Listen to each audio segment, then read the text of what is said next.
0, 1. Let's get started.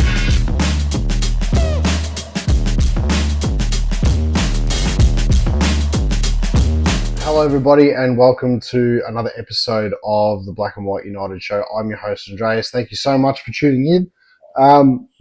Just a couple of things we're going to talk about today, and we're obviously going to do another player focus or player spotlight. I'm chopping and changing between the names of that, but we're just going to focus on a player in particular, and you would have guessed who it is from the cover photo of this video is Jack Crisp. We're going to get really stuck into his role and his importance in our team.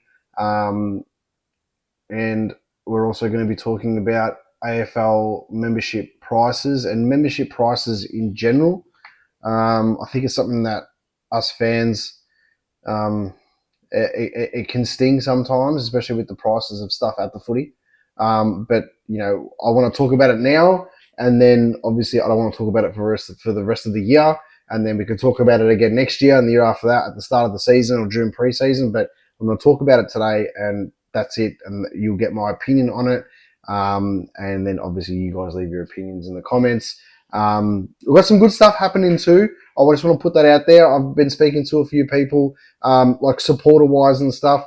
I'm not really focusing on trying to get too many interviews with players or people from the club, like inside the club and stuff like that. But I want this channel this year to be like it has it in the intro video, like for the fans from the stands. I want to be talking to supporters, Collingwood supporters, and just football lovers in general. I don't want to try and focus. If I can get a player on for an interview or a past player on, 100%, I'm all down for it, and that'd be awesome. But I really want to talk to the fans. I'm hoping as we get closer towards the start of the season, be doing some lives with some pretty high-profile people, which would be awesome. But I'm just putting that out there now. I have got a fair bit of stuff happening in the background. I'm just trying to get all the logistics and everything together. But there'll be a few announcements coming up soon, so stay tuned. But let's just get straight into this video because there's a fair bit I want to talk about. So, Collingwood Premiership player, two-time Copeland Trophy winner in 21 and 22. Just continuously always up there in our best players. I think he's going to go down. He's a Collingwood Life member as well. I think Jack Crisp is going to go down as like one of the most underrated not in a Collingwood sense, but in a football sense. He will go down as one of the most underrated players ever. Like, and obviously, in my opinion, some people will think he's a gun. Some people just don't really think much of him. But to play the amount of games he's played, and I think I could be wrong. I think he's about 11 games off or whatever. The total, like most consecutive games and stuff. I probably should have looked it up, but we all know that he's going to break it, provided touchwood no injuries and stuff like that. Excuse me, jeez, I'm smashing a can of V today, so I've been working from home and stuff. So, but look, his influence in the side, we don't know what it's like to play without him and what he does throughout throughout a game. Like, I can't even remember before he's like a game where he didn't play. I can't even remember a proper season game where he wasn't part of our team, and that just shows like how important he is to our structure. Now, I said it in the player focus stuff with Geordie because you got Nick Dacos in the midfield as well. If you have Jack Crisp as a rotating midfielder, someone who is like, I can't get my words out. I'm just so excited to see what he can do this season if we have a fully fit side in, and he doesn't take the brunt of like taking on a main midfielder or, you know, having to then potentially, I don't think he has, but potentially playing a one-on-one tagging role to nullify an opposition player. He can just run through and do what he needs to do. And I'm so excited for that because there's just going to be, I know I'm repeating this little part from the player focus with Geordie, but It's so relevant to Jack Crisp. He's going to be the secret weapon in our side this year. Out of all the players we've got, Will Hoskin-Elliott, the Swiss Army knife, he can play, half back, wing, half forward, deep in the forward, deep in defence. He can quickly chuck him in as a rover to do whatever. That's great. But when you've got someone like Crisp, he demands the opposition coaching staff to put a gun on him, because he, on his day, which we see quite a bit, he is going to tear midfields apart. He is just going to stream through. When you've got so much focus on Nick Dacos, so much focus on Josh Dacos, so much focus on Jordan De Goey, right? And then, Pendlebury, Sidebottom, like other clubs, and then you got Jack Crisp.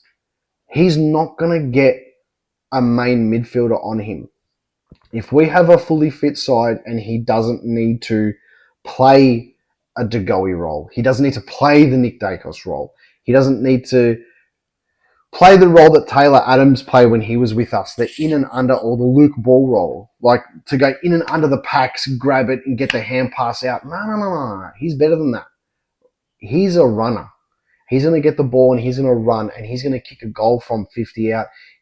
The first quarter against Essendon in the game that we lost towards the end of the season, his first quarter is exactly how I picture him playing most of the season. Might not kick 3 goals in the first quarter, but his influence, his awareness around the footy, for him to demand another midfielder to go on him, or if he decides to play on the half back or whatever, however they use him on the wing, which I think he's just going to be rotating in the middle, right? However they use him, they're going to have to worry about him. And it's better for him that there's so much focus going to be on Nick Dacos and Jordan De Goey and those players there. Let's just say, for example, Nick Dacos gets tagged every game. Jordan De Goey gets tagged when he's in the midfield, or he gets a main midfielder on him. That's the opportunity for Jack Crisp to control a game. He doesn't have to do the match-winning moments, but he'll have the longevity over because he's a runner. We know that. He'll have the longevity over the course of each quarter to just continuously get the ball and push it up forward, peel off his man, and then just keep going. The game against Adelaide last year, I mean, we weren't playing the greatest, but you could tell he was trying to do that. And he actually did it perfectly in the last quarter where it set up Geordie's goal. The only thing was he stacked it in the middle. He slipped over.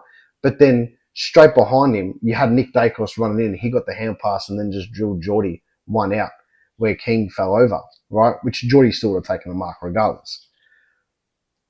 This is the season where I can see him breaking out and being an All-Australian or in the All-Australian squad. Now, I know that we say, he's going to be this and he's going to be that, because on paper, we've got all areas of the ground. Backline's a bit iffy, but with Houston in there now, it sort of pumps it up. But the midfield and the forward line is absolutely elite. And I still can't get over the fact that we didn't make the finals last year.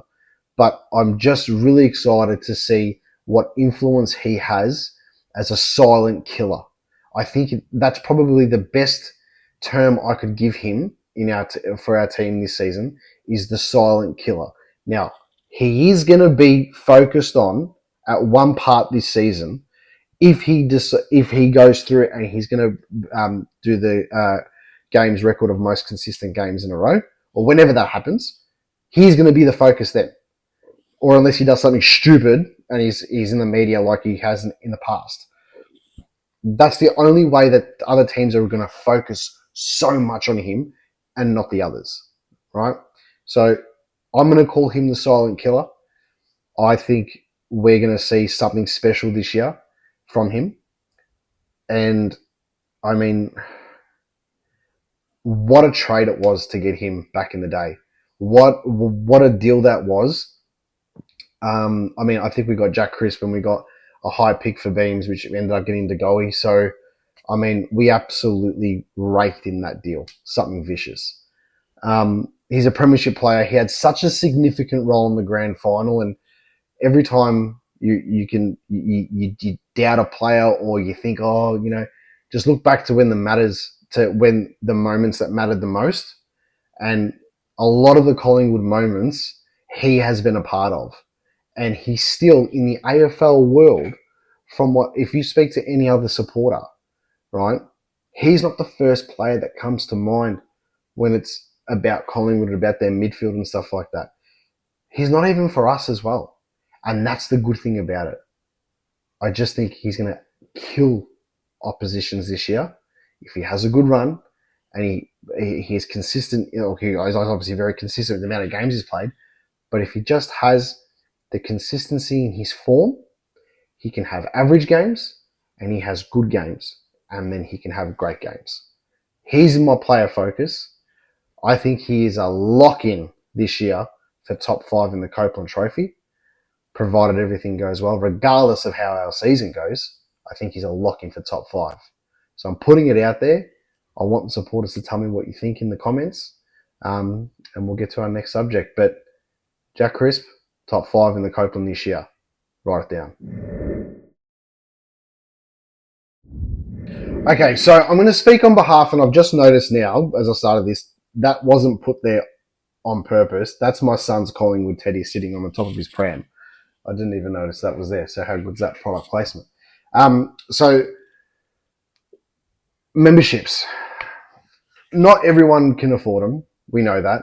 What burns me the most, though, is the added-on pricing. And just to clarify, I'm not gonna talk about the grand final schmozzle that the club and the AFL and Ticket Tech did, or Ticketmaster did, or whoever it was. I think it was Ticket Tech. I'm not going to talk about that because I'm not a Collingwood Legends member. I'm an AFL Gold member. Now, what gets me the most is, like, on average, I've got to go through the portal on my phone, but I'm recording on it. But let's just say it's about $750 a year, right, that I pay, just to have that membership. Now, obviously, I was on a wait list and stuff like that. I started off as a silver member back in 1997, and then in 2004, I got elevated to a gold member. So since then, I've had full access, which has been fantastic. And shout out to my old man for, signing me up when I was a kid. But now with it, it's not like the old days where you can just scan your barcode and walk in. You got to get reserved seats. You've got to get, all the other stuff that comes with it, and it's added on pricing. Now, I know you can get a really good ticket and it will cost you like $16, $11, $12, depending on the game. Anzac Day might cost you $35, $40. The grand final ticket, I think 2023 was like the most expensive I've ever paid, and it was just over $200. And I had, front row on the top deck, Bay 19, level 3 or 4 on the Shane Warne stand, but like pretty much front row in line with the center square. It was like amazing, yeah. But I just can't justify the pricing and the added on costs and how unfair it is to people who are struggling in these times. And, I look at other sports in general, like the English Premier League, for example, and the prices they pay for tickets, the NBA, how much the fans pay. I was fortunate enough and lucky enough in 2012 to go to the Super Bowl, and that was an amazing experience. And even though we had like VIP passes and stuff like that, which we won, there was a competition, we didn't pay for them. I mean, just to have those tickets, those 2 passes that we had, it was over $100,000 just for that experience. And I know they say money can't buy these experiences. I mean, it literally can't, because you can't afford it, right? The biggest thing in the AFL is I don't understand how people can be forced to pay the amount, as well as Collingwood Legends memberships and 1892s and I think Club 5s, I don't know if that's still around, but all these membership prices that you pay. But then when you go to the footy, right, and it's a Saturday afternoon, a Saturday night, and they don't serve half the time, they don't serve full strength beer, and you go with your mates and you buy 4 beers, and that's like almost $50, right? If you were just there with your mates and you're buying your own drinks and you had 3 or 4 beers, that's $50 on drinks. You could go to Dan Murphy's and buy a slab of a decent beer for that price. Now, I know a lot of this is common knowledge, and I know a lot of this is like I'm preaching to the choir, I suppose, but I just can't justify it. And that's why you see now, like before games, after games, people are at like pubs and stuff like that because it's so much cheaper. It's so much cheaper. Then you got to worry about public transport. Football, AFL should be, if you go with your family, it should be a family event. If you go with your mates, it should be, a day out with your mates. It shouldn't be an event that you have to save up for. It shouldn't be a fucking mortgage payment, And I'm finding now with the prices going up of everything in general and the AFL membership prices are a little bit higher, then to have to still, even though you get priority access and you get the perks and stuff, to still then have to go and fork out more money to get a reserve seat or get a standing room ticket for the blockbuster games, I think that is completely unfair. And the ticketing system needs to change. If you're an AFL member and your club is playing a home game at their home ground, so the MCG, you shouldn't have to buy an extra ticket. It should be on your membership, and you should be like, yep, bang, I can scan it in, or redeem a free ticket on the internet so you can have that QR code or whatever it is on your phone.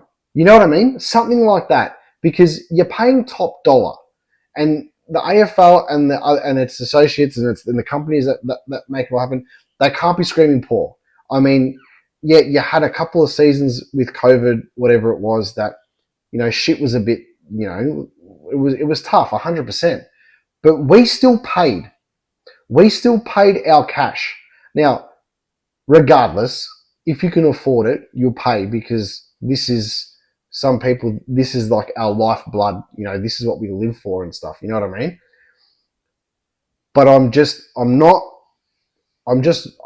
not happy with the amount of money people have to fork out to go to games, and for it to be such a big event, rushing from work, organising the kids if you've got kids, and having to plan everything, and then just unloading so much cash on a weekly basis. And don't get me started on away days.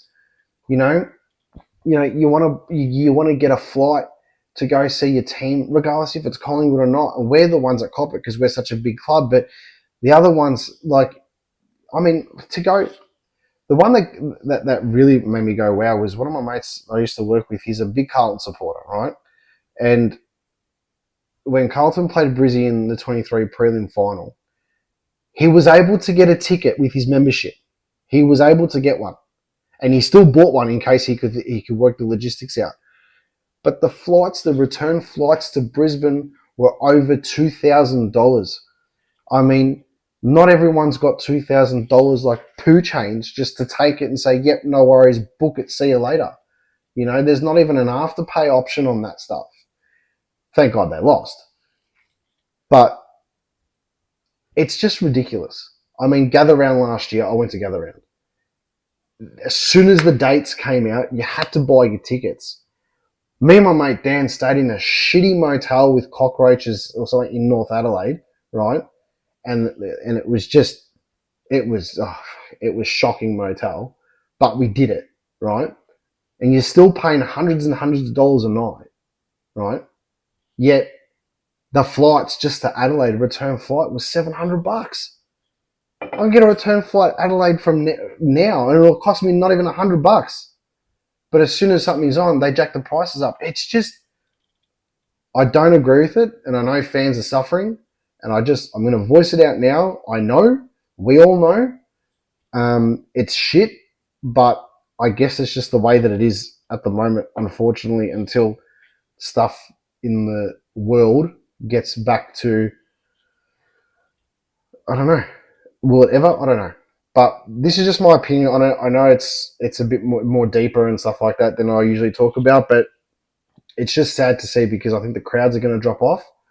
And I think the other thing that's making it worse in that sense too is the football telecast on TV is getting better and better and better. And now Channel 7 are doing the 7 Plus app, whatever stuff. you might as well sometimes just not go and just stay at home and watch it on your and have a front row seat at home. You know what I mean? Because it's cheaper. I mean, yeah, if it's on Foxtel or Fox Footy, you got to pay your Foxtel, whatever it is, and there's always money to do something. Even to sit on your couch and watch TV, it costs money, you know. But it's cheaper, and I think that's the way it's going to go soon. Apart from the blockbusters, I think that's the way that we're heading, and it's sad to see. But look, that's just my opinion. I don't mean to dampen the mood or anything like that on my videos, but the ones that are struggling and the ones that are like, it's hard to pay membership, it's hard to go every week. I mean, like, people understand, people can see it, people feel it and stuff, but just keep supporting the club. Get on YouTube, comment on stuff, get on the Facebook pages, voice your opinion and everything like that. But hopefully the prices start to, even if they don't go down, just don't go up even more. Just stay the same, and hopefully if the interest rates come down and everything so over the next couple of years gets a bit cheaper and stuff, it's fine. But the more Collingwood and the AFL and other big Victorian clubs especially get better and get more, I wouldn't say popularity, but just they're more in the headlines more and more and more, pricing is just going to go up and up and up and up. So for those that have got the gold membership, for those that have got the high memberships, keep paying it, well done. For those that don't, get on the wait list. Yeah. Anyway, tell me what you think. It's been a big one, but I think it's been an important one, and I want to see, like, what people think about this type of stuff too. So call it as you see it, and as always,